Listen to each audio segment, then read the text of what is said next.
Daplin. Daplin. Ikaw nga naman. Sir, may gusto na sir. May uto ba? Diyan may kamay yung sunto na to karong panahon na. Labay, nakita ko daan ni sir kay gutom. Sir, din mutong takutunahan sir ba? Asi wala mutong, mangmutong ka mag-helmet. Kasi malugan yan eh. Malugan ko itong kuwan daw sir. Putot ba? Mga ito daw itong ulo sir. Lisensya? Sir. Wisto? No sir, nakawon sir ako sir. Pagdali! Putay ina ito! Eh, magkasuko sir. Nagtatanong lang pala. Galit ka. Kagado ba ni mong motor? Mga side mirror, brake light?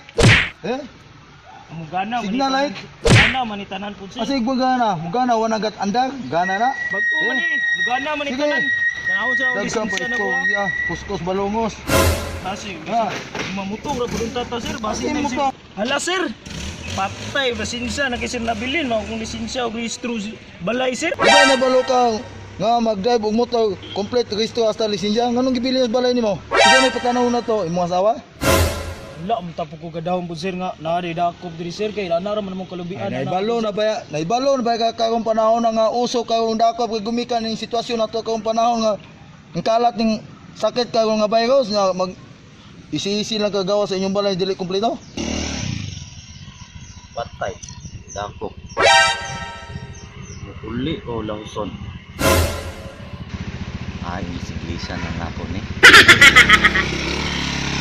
Ganyo alam po karon sir kay muan magugud yung mamutong lang po ko ba. Karon nabita po kumanyo ni mo chip. Gwapo bita po ka chip.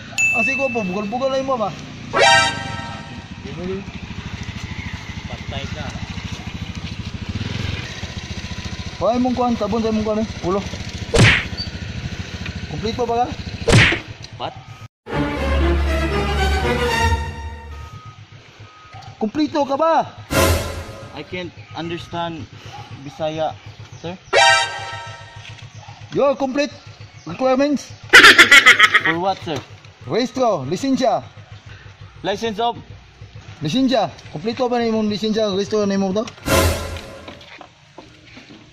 I can't understand what you're speaking for.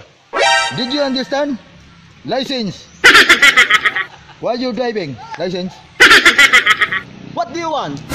I don't have any license you have. Huh? I want to go there because I'm from Hotel California. Huh? Sa muka ng tawa na, oy. Let's go. Padahon, di ta magkasabot na eh. English ka, Filipino ko. Oh, sige.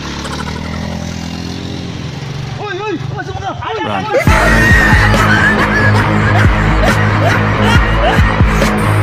Baka di lang talaga tayong dalawa at mas mabuting palayain na kita. Ayoko nang maging lunas o maging pamunas ng mga luha sa mga mata.